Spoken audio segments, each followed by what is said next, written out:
Final question for you guys. Is that an unpopular wrestling opinion you've got? Something that perhaps isn't shared by the majority of people that you sort of feel passionate about, Ethan? Vince McMahon is the greatest wrestler of all time. I swear, he's one of the greatest wrestlers of all time. Go watch any of his matches. He has that chemical in his brain that Josh has, where they refuse to not have the best match. Like, if that 75-year-old man says, I'm going to light myself on fire and jump off of this building, he will do it. And find me one wrestler that had more heat than him. Find me one wrestler that gets a bigger pop when their music hits. Still, to this day, when you hear that beginning of his song, no chance. That's what you got. Building is blown off. Vince McMahon, greatest wrestler of all time, should be on the Mount Rushmore of wrestling. Huh. Well, according to Ethan Page of Impact Wrestling, Vince McMahon is one of the greatest wrestlers of all time and should be on the Mount Rushmore of wrestling. Josh Alexander and the other guys seem surprised, but really, should we be that surprised? Like we talked about last week, the Mr. McMahon character is one of the best remembered of the Attitude Era. His feud with Steve Austin is the stuff of legend. The corporate faction with The Rock was incredible, and really he was the biggest heel in the company to draw a reaction. His promo work was great, his facial reactions were perfect, his selling was the right side of goofy. One of the things that Shane and Stephanie never seemed to get, and what Vince did so well, was he knew when to show his ass, both in the literal and figurative sense, to get the babyface pop from the crowd. People loved to see him get his comeuppance. His matches, going by in-ring quality, aren't anything to really write home about. Plenty of wrestlers who've been in the ring with him will tell you that he's as stiff as a teenager who's just discovered Babe Station, and he can't take a stunner to save his life. But if you're just going by crowd reactions, then surely it's academic to say that Vince McMahon was actually good. But we find ourselves here asking the question, is Vince McMahon actually good? We can't, however, ignore the elephant in the room, and that is that there are two sides to the Vince coin. There's Vince McMahon the businessman, and Vince McMahon the wrestling man. Plenty has been written about Vince McMahon being the greatest wrestling promoter of all time. He's the genius behind the worldwide phenomenon of WrestleMania. He's the genius behind Rock and Wrestling in Austin 316. Raw's been on the air for 30,000 years. He became a billionaire by selling out arenas and stadiums with fake fighting. However, some of the things that are credited to Vince McMahon and his genius can easily be disproved with a tiny bit of research. Jim Crockett Promotions and Mid-South and quite a few others were running shows that sold out 20,000 seat buildings long before Vince McMahon supposedly took wrestling out of the smoke-filled bingo halls. I mean, his dad sold out Madison Square Garden before he did. This idea that McMahon undercut the territory system by going to local TV networks and offering his WWF product for free would be true if Vern Gagne hadn't done the exact same thing 3 years prior. The only difference is that Gagne took the AWA to TV networks that didn't already have wrestling. McMahon just took a more cutthroat approach. McMahon didn't make wrestling mainstream with Hulk-A-Mania. It was kind of already mainstream. Millions of people tuned in to watch World of Sport here in the UK, and Georgia Championship Wrestling was airing nationwide and pulling in really good ratings. A 1957 match between Ricky Dozan and Lou Thesz pulled in 70 million viewers, which is quite a lot more than the 33 million that tuned in for Hogan vs. Andre on the main event. While WWE will tell you that it is, WrestleMania wasn't the first supercard on closed-circuit television. Starrcade came 18 months earlier. The name WrestleMania wasn't even Vince's idea. He wanted to call it the Colossal Tussle. It was Howard Finkel that suggested WrestleMania based off the Beatlemania craze of the 60s. Hogan was a star before Vince McMahon got his hands on him. Bret Hart only got a main event run because of the steroid trial meant he had to push smaller guys. Steve Austin, one of the biggest wrestling stars of all time, would have been a mid-carder for life in WWF as the ringmaster if it hadn't been for the curtain call pulling plans for Triple H to win King of the Ring 96. The Rock was a babyface getting booed out of the building before the heel turn, and the heel turn was only needed because his babyface presentation was so bad. John Cena was set to be fired because his babyface presentation fell flat on its ass, and it was Stephanie McMahon that went to bat for him. Batista was also going to get fired before Triple H backed him. And that's not even to mention his failed business attempts outside of wrestling: ICO Pro, the WBF, WWF New York, the XFL, twice. WWE Studios has produced a lot of movies over the last 20 years, but not really any of them have made any actual money. And one of WWE's biggest money makers in recent years, that Fox deal for SmackDown, Vince wasn't a part of those negotiations. In fact, the thing that gets praised most about WWE at the moment is NXT, and Vince has nothing to do with that. That's a Triple H product, and has been since Vince McMahon ballsed it up 10 years ago trying to do a reality TV show. The reports are he doesn't even watch the product. That's not to say that Vince McMahon is a failure, because clearly he isn't. Despite the falling ratings of both Raw and SmackDown, WWE is set to have the most profitable year ever in 2020. The Saudi Arabia deal, while morally bankrupt, has made more money for WWE than any WrestleMania in history. Steve Austin might have been a happy accident, but it was a happy accident that McMahon ran with. He's had his failings for sure, but I don't think you can deny that Vince McMahon is the greatest wrestling promoter of all time simply for the fact that he's made the most money. He's had failed businesses, but like a lot of billionaires who spend millions of dollars on things that don't work, he'll just spend more millions of dollars on something else that probably won't work because... Yay, capitalism! But really the most damning thing to look at when it comes to Vince McMahon business decisions are the Raw ratings, and the numbers don't lie, Vince, and they spell disaster for you at Science Suffice. That works.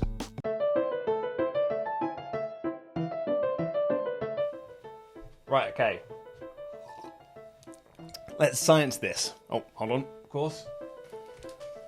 Okay, so we're going to look at the Raw after WrestleMania ratings for WWE. Now, why the Raw after Mania? It's typically the biggest show of the year, right? Because WrestleMania is the biggest show, therefore the Raw after WrestleMania is seen to be quite a big deal.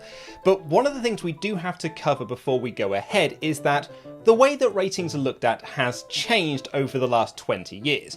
Back in 2000, which is the first period of time we're going to look at, it was done on the rating. It was sort of done on this Nielsen Records thing that a lot of people have now seen as a bit archaic, whereas now, here in 2020, it's seen as sort of millions of people actually watching the show, so the ratings are slightly different. However, thankfully, there is a midpoint in 2010 where both things are counted. So let's get started. The Raw after WrestleMania 2000 scored a 6.44 rating. Now, I have spoken to some people to try and get some clarification on what this really means in the grand scheme of things, but unfortunately it's almost impossible to tell. Not even Sean knew, and Sean knows everything. So let's jump ahead 10 years to the Raw after WrestleMania 2010, which got a 3.76 rating, so that's down from the 6.44 10 years earlier, with 5.53 million viewers. That's really good. 5.53 million viewers tuned in to watch the Raw after the 2010 WrestleMania. And the 2010 WrestleMania was really bad, you guys. Really bad. Where are we at now, the Raw after WrestleMania in 2020? 2.31 million viewers.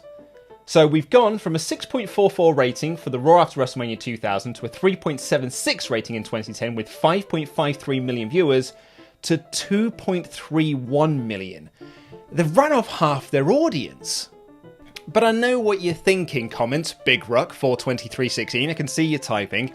It's not fair to compare the Raw after WrestleMania 2020 viewing figures because it's the pandemic era. There weren't as many people that were really interested in watching those shows because people didn't like the empty arena stuff, etc, etc. And I do get that because we have seen over the last few months that Raw ratings have, in particular, have sort of tumbled, you know, during this pandemic era. So let's go kind of 1 year earlier. Let's shift it by 1 year. Start with the Raw after WrestleMania 1999, which posted a 6.44 rating. Again, I'm actually not sure that's right. I think I might have written that down wrong. But either way, it's like 6.54 or something like that. Let me just quickly double check. Sorry, yes, a 6.51 rating. It was actually better than I initially put down. So, jumping forward 10 whole years, we get to the Raw after WrestleMania 2009. And we have a 3.92 rating. I'll just pop that there. A 3.92 rating and 5.95 million viewers. So actually, the year after this was down, 6 million people were watching the Raw after WrestleMania 2009. Which is then quite staggering when you look at the Raw after WrestleMania 2019 to see it was 2.9 million viewers. And that 2.9 million viewers now, given what we can see here and we've seen over the last few weeks, this would be a huge win.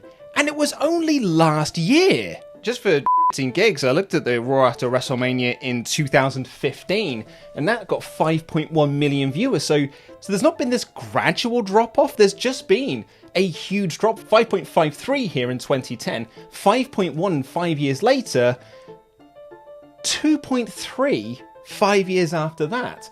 These numbers don't lie. And again, just in case you might be arguing that you can't really judge the Raw numbers at the moment in the 2020s because of the pandemic, etc., etc., I did have a look at one 2020 number, which was the Raw after Rumble 2020, and it was 2.3 million viewers. Almost identical to the Raw after WrestleMania. So really, what we're seeing here is... And this is not like Dave Meltzer star ratings. This is genuine scientific evidence. This is actual numbers that you can quantify. WWE and Vince McMahon has driven off half of their and his audience. Scott Steiner was right. These numbers don't lie.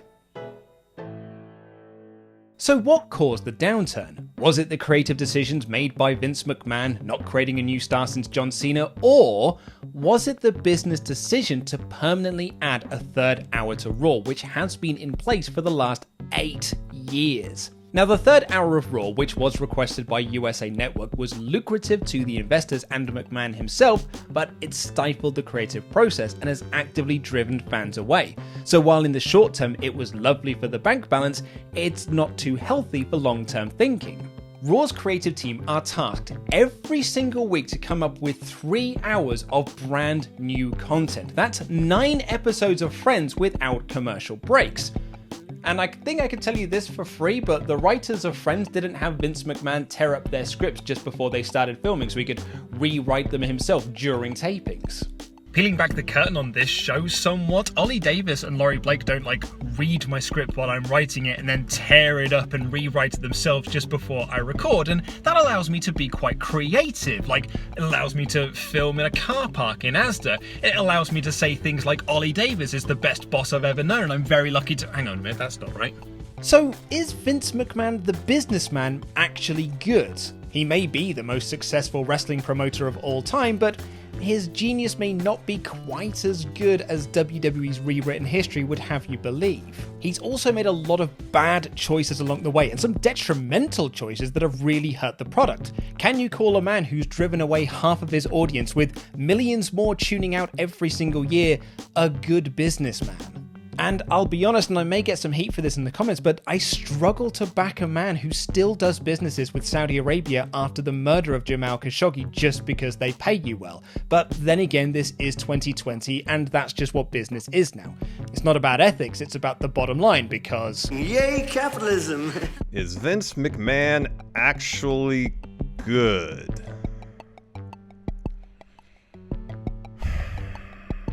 This is such a hard question to answer because undoubtedly, as a on-screen character, Vince McMahon, Mr. McMahon, is one of the greatest characters ever in wrestling, and one of the best performers too.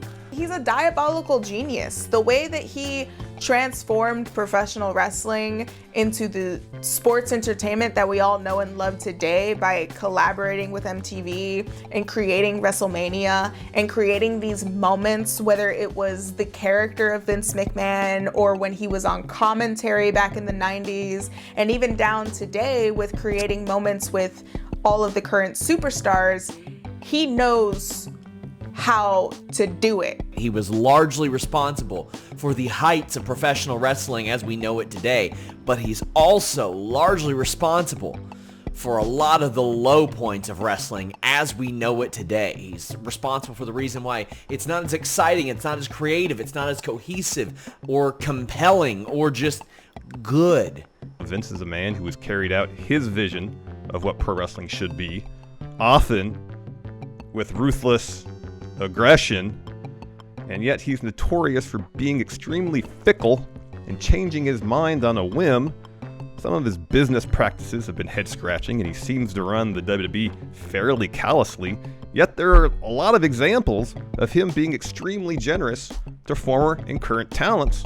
As a businessman, I think his work over the last 15 years is in danger of net outweighing all the good stuff he did beforehand. The Saudi Arabia deal, moving Raw to 3 hours. It's short-term thinking, and ultimately it will backfire. So, no. But Ethan Page there was talking about Vince McMahon the wrestler, the Mr. McMahon character. So, was Mr. McMahon actually good? The character debuted after the Montreal Screwjob, which was a total work according to Scott Hall. He instantly became the blueprint of the perfect heel authority figure, the total dick boss who sat in his ivory tower while the working class men did all the work below them but didn't get the same level of pay. Steve Austin proved to be his biggest rival, a feud that only got better when they brought in The Rock as the corporate champion to go against the working class hero as well as the social misfit in Mankind. He had a doofus son in Shane McMahon, a pair of bumbling buffoons in Patterson and Briscoe, one of his 80s products in Big Boss Man, and a cage fighter brought in from another world in Ken Shamrock. McMahon's character in the late 90s was magnificent, and remarkably it carried over into other time periods. While I personally hated it with every fibre of my being, the WWE fanbase lapped up his feud with Cool Dads on a Lad's Holiday D-Generation X in the mid-2000s. His battle of the billionaires between himself and Donald Trump created a lot of box office receipts and ticket sales for WrestleMania 23. He had some messy moments along the way, with the illegitimate son angle being foiled by Ken Kennedy's injury and incompetent writing. McMahon's Millions exposed that Vince was now a granddad who needed reading glasses and didn't know how phones work. And the limo explosion angle might have seemed silly to some, but Donald Trump thought it was so real he called WWE to make sure that Vince was okay. And even after all that, an announced Vince McMahon appearance on TV would always pop a rating. His last big feud was with Bret Hart, the man he screwed back at Survivor Series 97 and birthed the Mr. McMahon character, which led to their disastrous WrestleMania 26 match that's all sorts of awful. He tried to reignite the Austin magic with Roman Reigns, but it just didn't work the same way, and since then he's only made sporadic appearances for those aforementioned ratings pops when USA Network get a bit upset. But when Mr. McMahon was hot, there were none hotter. The reaction to his WrestleMania X7 match against Shane McMahon, which apparently is Adam Blompier's favourite Attitude Era match of all time, is as loud, if not louder, than The Rock vs. Austin in the main event for the WWF Championship. That's insane. And the same can be said for his match against Hogan at WrestleMania 19. But were those matches any good? Let's science this up.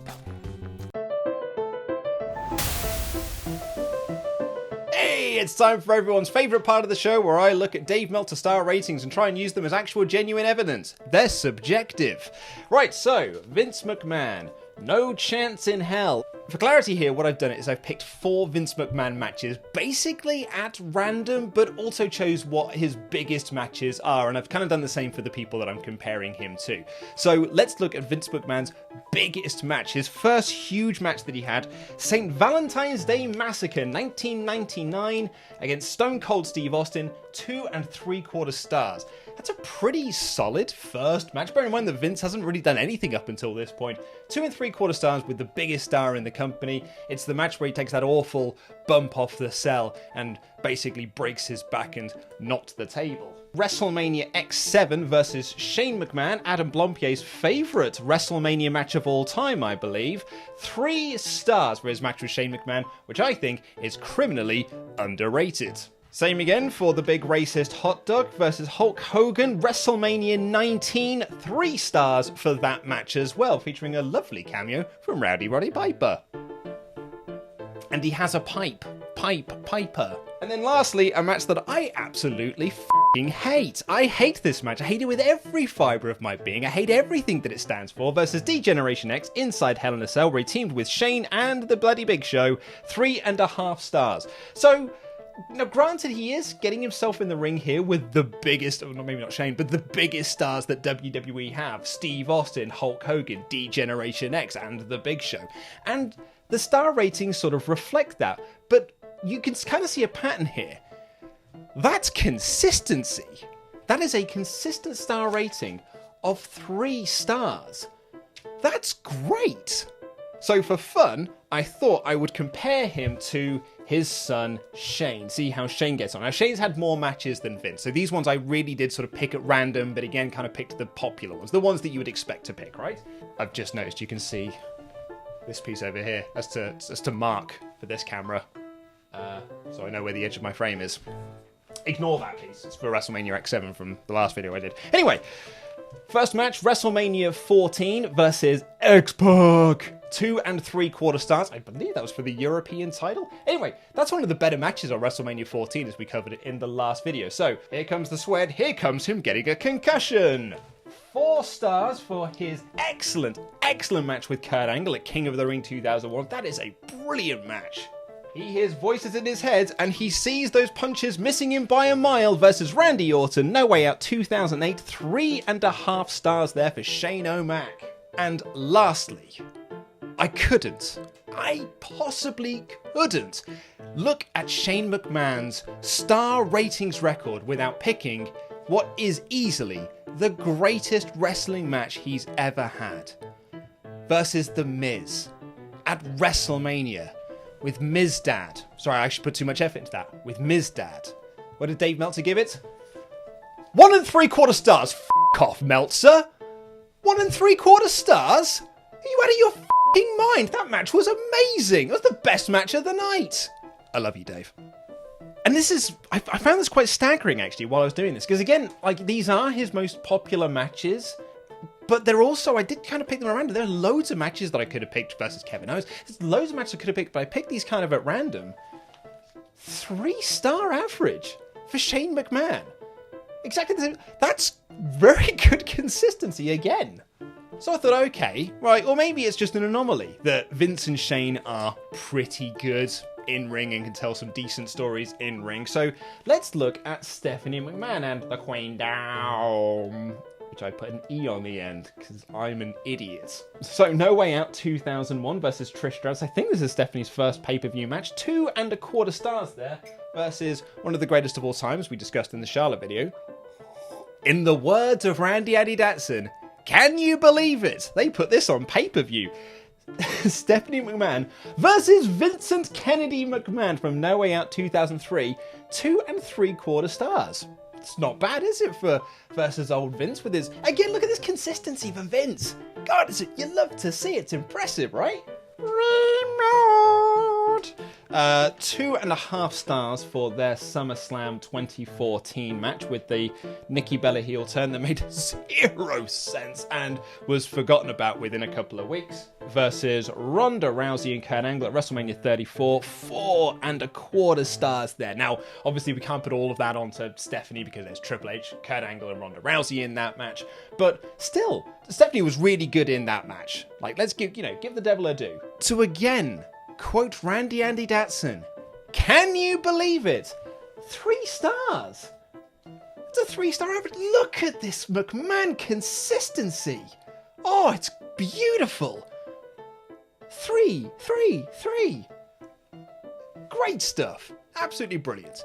So, perhaps maybe looking at a McMahon is unfair when asking, is Vince McMahon actually good? Because it turns out the McMahon family appears to be actually good. So let's look at the other classic heel authority figure from Vince McMahon's golden period of time. Let's look at Adam Blompier's dad.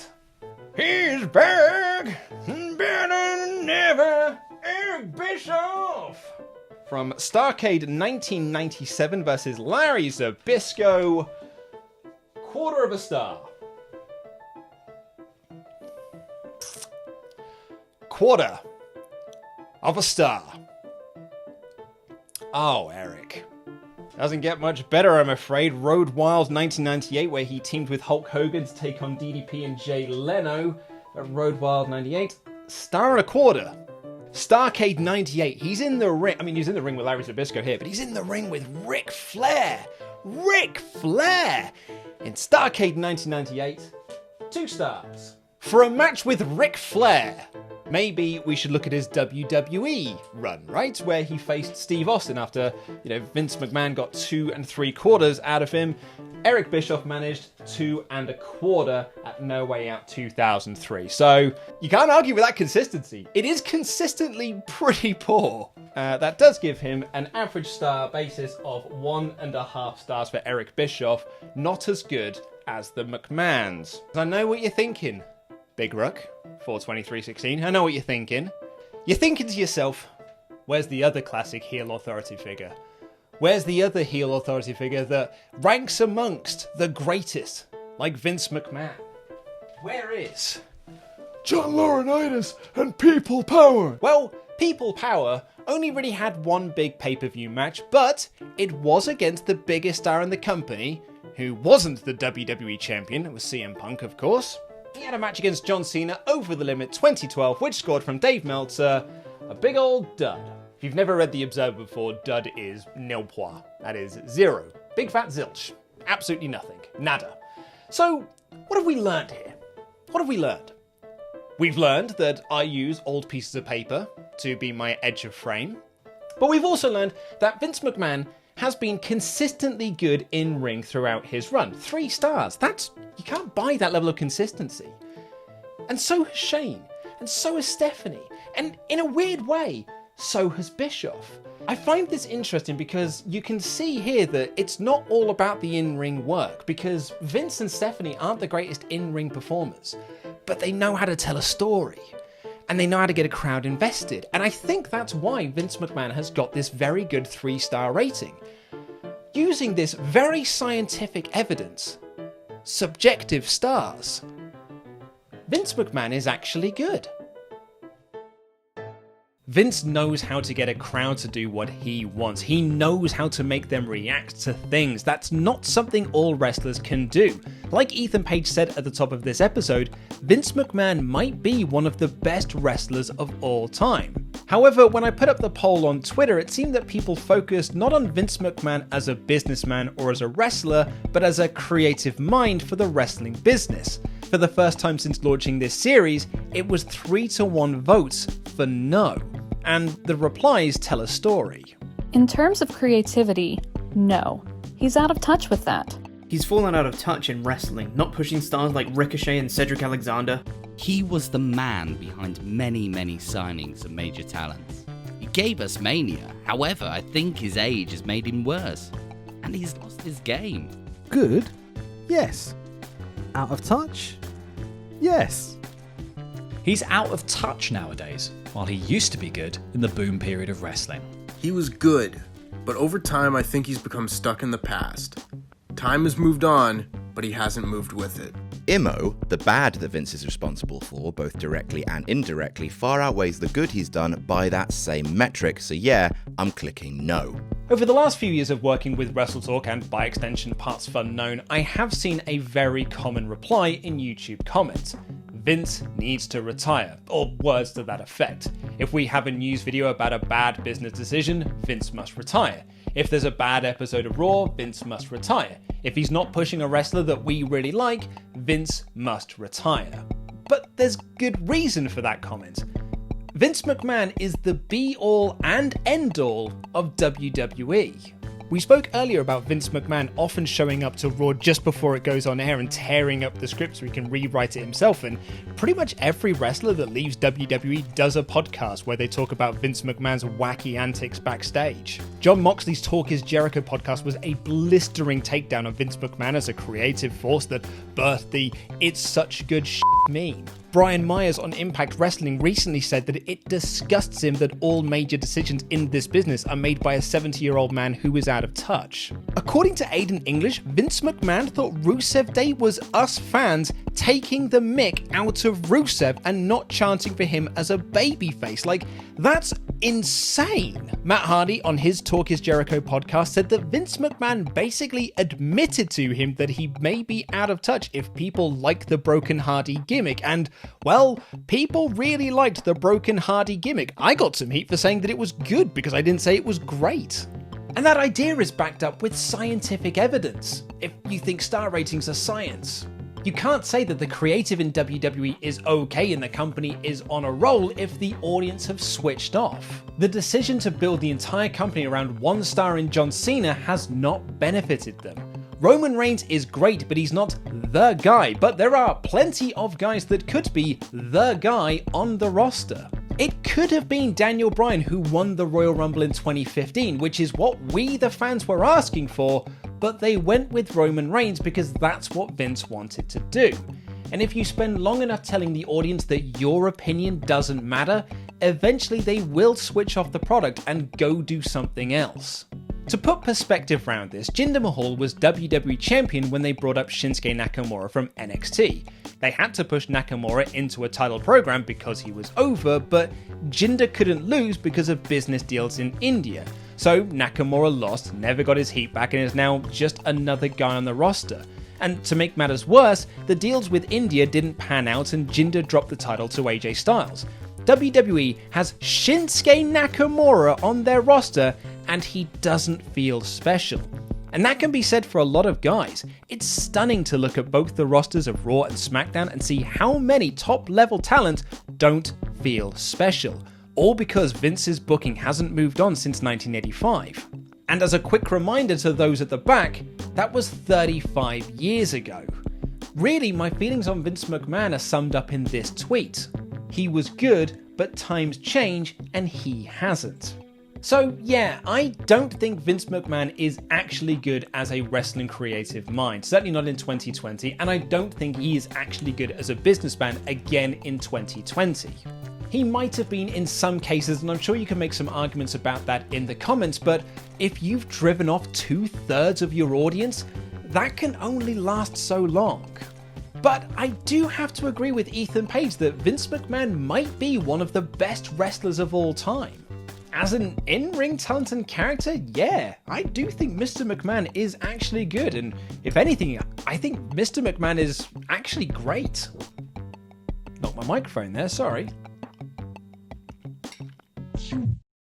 My favourite Vince McMahon moment probably doesn't really count because it's not like a character thing or an angle. It's the unplanned bit when he runs down for the Royal Rumble finish between Cena and Batista, which was botched, that they both spectacularly eliminated themselves at the same time. And he's walking down there, both his quads tear as he gets in the ring. Oh my God, it looks so painful. And he just sits there fuming like a toddler, like an angry toddler. When his face came up over the ring apron in his WrestleMania match with Hulk Hogan, he had the blood streaming down his face, and just that look. Man, facial expressions were such a big, integral part of why Mr. McMahon was actually good. His story with Mick Foley, I don't know, was truly kind of like the heart of that particular period. Their chemistry was fantastic. It solidified Mick Foley as a main eventer after paying his dues for a long time. It gave us that really, granted I haven't seen it in 20 years, so it might be awful now, segment in the hospital, which saw the debut of Mr. Sacco, Stone Cold beating up Vince with a bedpan.